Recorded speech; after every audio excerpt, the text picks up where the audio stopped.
Hello दोस्तों, स्वागत है आप सभी का आज के इस नए वीडियो में। सब फ्रेंड्स, आज के इस वीडियो में मैं डिस्कस करने वाला हूं कक्षा 10 विज्ञान के पेपर में पूछे जाने वाले टॉप 20 मोस्ट इंपॉर्टेंट बहुविकल्पी प्रश्न। और ये प्रश्न आपके एग्जाम 29 फरवरी को पूछे जाएंगे। तो चलिए स्टार्ट करते हैं आज का वीडियो और मैं आपको बताता हूं कि आपके एग्जाम में किस प्रकार के बहुविकल्पी प्रश्न पूछे जाएंगे। देखिए यहाँ पे प्रश्न स्टार्ट हो रहा है खंड अ में। खंड अ में बहुविकल्पी प्रश्न उपखंड क में क्या है, भौतिक विज्ञान का पोर्शन है, मतलब कि आपको फिजिक्स का पोर्शन पढ़ना है। और यहाँ पे दिया है प्रश्न नंबर 1 दिया है। मोस्ट इंपॉर्टेंट प्रश्नों को मैं आपको सभी बताऊंगा, ये सभी प्रश्नों को अच्छे से याद कर लीजिए, तैयार कर लीजिएगा, ठीक है। यहाँ पे देखिए फर्स्ट प्रश्न दिया गया है कि एक अवतल लेंस द्वारा किसी वस्तु का प्रतिबिंब बना होता है। अवतल लेंस द्वारा वस्तु का प्रतिबिंब किस प्रकार बना होता है आपको बताना है। तो देखिए अवतल लेंस द्वारा कोई भी वस्तु रहे उसका प्रतिबिंब सीधा बनता है और छोटा बनता है। यहाँ पे दिया गया है कि आभासी सीधा वह वस्तु से छोटा, तो ऑप्शन नंबर सी इसका राइट आंसर हो जाएगा कि आभासी सीधा और वस्तु से छोटा बनता है। और यहाँ पे दिया गया क्वेश्चन नंबर ख, ये मोस्ट इंपॉर्टेंट प्रश्न दिया गया कि एक प्रोटॉन पर विद्युत आवेश की मात्रा होती है। एक प्रोटॉन पर विद्युत आवेश की कितनी मात्रा होती है, तो देखिए एक प्रोटॉन पर विद्युत आवेश की मात्रा होती है 1.6 इंटू 10⁻⁻19 कूलाम। मतलब ऑप्शन नंबर डी इसका राइट आंसर हो जाएगा। और ये क्वेश्चन नंबर ग क्या बोल रहा है, ये आपको थोड़ा कम दिखाई दे रहा हो, लेकिन मैं पढ़ के बता रहा हूँ आपको कि स्वास्थ्य नेत्र के लिए स्पष्ट न्यूनतम दूरी कितनी होती है। मतलब कि न्यूनतम दूरी कितनी होती है स्वस्थ नेत्र के लिए, तो 25 सेंटीमीटर। मतलब 25 सेंटीमीटर से कम देखने में क्या परेशानी हो जाती है तो वो स्वस्थ नेत्र होती है। और क्वेश्चन नंबर घ दिया गया कि चुंबकीय बल रेखाएं है क्या है, चुंबकीय बल रेखाएं क्या होती हैं, सदैव समांतर होती हैं या एक बिंदु पर मिलती हैं, एक दूसरे को कभी नहीं काटती हैं, परस्पर काटती हैं।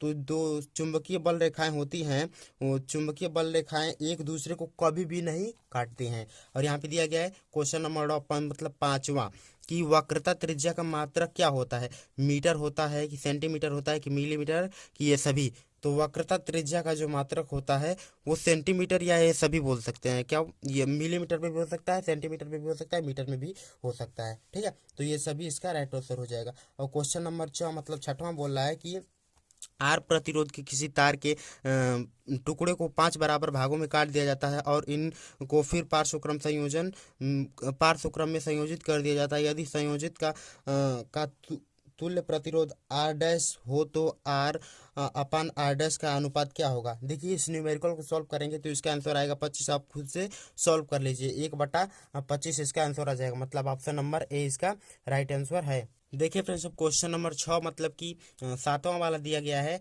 ये क्या दिया है कि विद्युत धारा उत्पन्न करने की युक्ति को कहते हैं। इसमें से कौन सा ऐसा ऑप्शन है जिससे विद्युत धारा उत्पन्न किया जा सकता है। तो जनित्र जो है ना, उससे हम लोग विद्युत धारा उत्पन्न कर सकते हैं। मतलब विद्युत धारा उत्पन्न करने की युक्ति को क्या बोलते हैं, जनित्र कहते हैं। और यहाँ पे दिया गया है कि उपखंड ख मतलब रसायन विज्ञान का यह पोर्शन अब स्टार्ट हो गया, केमिस्ट्री का बहुविकल्पी प्रश्न। इसमें दूसरे प्रश्न का क दिया गया है कि लेड नाइट्रेट का रासायनिक सूत्र क्या होता है। तो लेड नाइट्रेट का जो रासायनिक सूत्र होता है वो क्या होता है, PbNO3 का ट्वाइस होता है। तो ऑप्शन नंबर बी इसका राइट आंसर हो जाएगा। और ये तो आपने हर दम पढ़ा है कि शुद्ध जल का पीएच मान कितना होता है। तो आपको खुद बताना है कि 0 की 1 की 7 की 14। तो शुद्ध जल का पीएच मान 7 होता है। मतलब कि शुद्ध जल क्या होता है, उदासीन होता है, ठीक है। जिसका पीएच मान 7 वो उदासीन होता है। और इसमें से वाला क्वेश्चन क्या बोल रहा है कि निम्न में से कौन सी धातु ठंडे जल से हाइड्रोजन निकालती है। तो इसमें से कौन सी धातु है जो ठंडे जल से क्रिया करके हाइड्रोजन को अलग कर देती है। तांबा, सोना, पोटेशियम, एल्यूमिनियम। तो देखिए तांबा, सोना और एल्यूमिनियम ये तो जल से अभिक्रिया बहुत ही कम ही करती हैं, इसीलिए पोटेशियम जो है ये क्या है, राइट आंसर हो जाएगा। और इसका क्वेश्चन दिया गया है कि यौगिक CH3 सिंगल बॉन्ड CH2 और सिंगल बॉन्ड CHO, देखिए का नाम लिखना है। मैं एक ट्रिक बता रहा हूँ कि जब भी आपको CHO दिख जाए तब उस यौगिक के नामकरण में नल लगा देंगे। क्या लगा देंगे, नल लगा देंगे, ठीक है।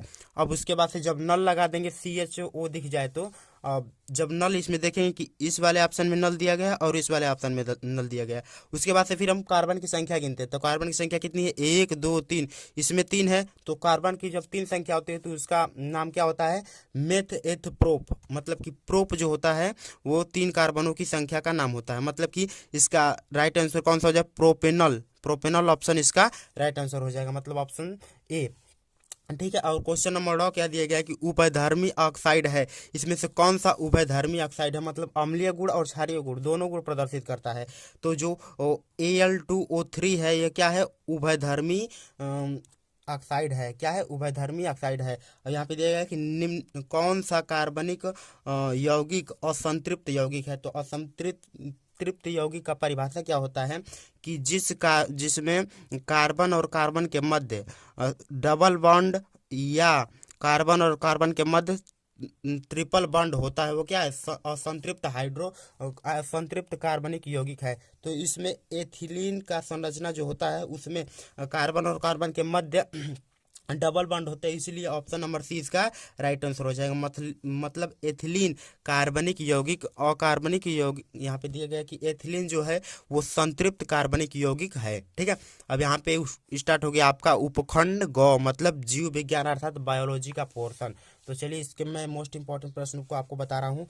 यहाँ पे देखिए दिया है कि दाएं नीले से शुद्ध अशुद्ध रक्त किस अंग में जाता है। अशुद्ध रक्त कहाँ जाएगा, देखिए रक्त अशुद्ध है तो कहाँ जाएगा, शुद्ध होने के लिए रक्त शुद्ध कहाँ होता है, फेफड़ों में। तो ऑप्शन नंबर ए इसका राइट आंसर हो जाएगा, फेफड़ों में जाएगा। और यहाँ पे दिया है कि द्विनिषेचन लक्षण पाया जाता है, किसमें द्विनिषेचन लक्षण पाया जाता है, तो आवृतबीजी पादपों में द्विनिषेचन लक्षण पाया जाता है या एंजियोस्पर्मी में पाया जाता है। क्वेश्चन नंबर अब ग दिया गया है कि मटर के लंबे पौधे का क्रॉस बौने पौधे से कराने पर प्रथम पीढ़ी में लंबे मटर के पौधे प्राप्त होते हैं।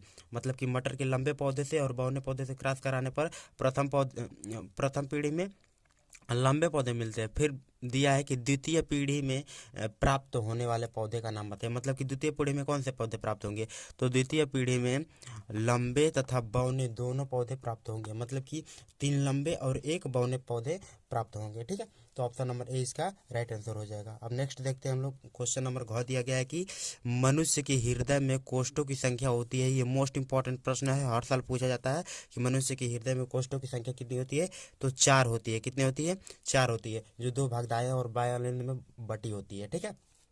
और यहाँ पे देखिए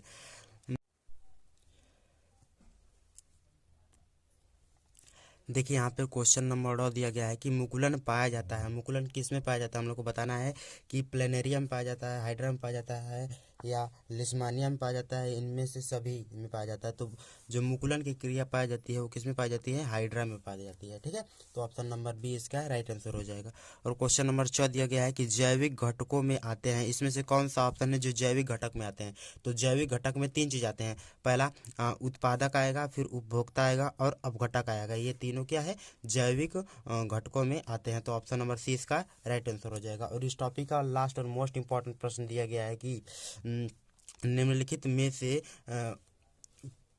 परिहितौषी क्रियाकलापों को चुनिए। इसमें से कौन सा परिहितौषी, मतलब पर्यावरण के मतलब विपरीत नहीं हम लोग बोल सकते हैं। तो इसमें ऑप्शन पढ़ो उसके बाद से बताना। दिया है कि परिवहन के लिए मोटर गाड़ी का प्रयोग करना। जरूर नहीं है कि मोटर गाड़ी का ही प्रयोग करें, बैलगाड़ी का भी प्रयोग कर सकते हैं, लेकिन पर्यावरण की क्या हो जाएगा, ये उल्टा हो जाएगा। ठीक है। तो ये ऑप्शन गलत है। और फिर दिया है कि खरीदारी के लिए पॉलीथीन तथा थैलियों का प्रयोग करना। जरूरी नहीं है कि इसका ही प्रयोग करें, आप कागज़ में या किसी और प्रकार की थैली में भी ला सकते हैं, पॉलीथीन का प्रयोग नहीं करें। अब यहाँ पे दिया है कपड़े रंगने के लिए रंगों का उपयोग किया जाए, ये भी क्या है, गलत है। और यहाँ पे दिया गया है डी में कि सिंचाई के लिए बिजली के उत्पादन हेतु पवन मिलों का उपयोग करें। मतलब कि पवन मिलों का उपयोग करने से क्या होगा कि पर्यावरण पे कोई दुष्प्रभाव भी नहीं पड़ेगा और हमें विद्युत भी मिलती रहेगी। तो ऑप्शन नंबर डी इसका राइट आंसर हो गया। ठीक है। तो ये थे आज के इस टॉपिक के मोस्ट इंपॉर्टेंट साइंस के बहुविकल्पी प्रश्न। ये यहाँ से फिजिक्स, केमिस्ट्री और बायो के सभी के मोस्ट इंपॉर्टेंट बहुविकल्पी प्रश्न हैं। आप इन सभी प्रश्नों को अच्छे से तैयार कर लीजिए। मैं आशा करता हूँ कि आज का वीडियो आपको समझ में आया होगा। कोई डाउट हो तो कमेंट में पूछ लीजिए। मिलते हैं अगले वीडियो में, तब तक के लिए धन्यवाद। जय हिंद, बाय बाय।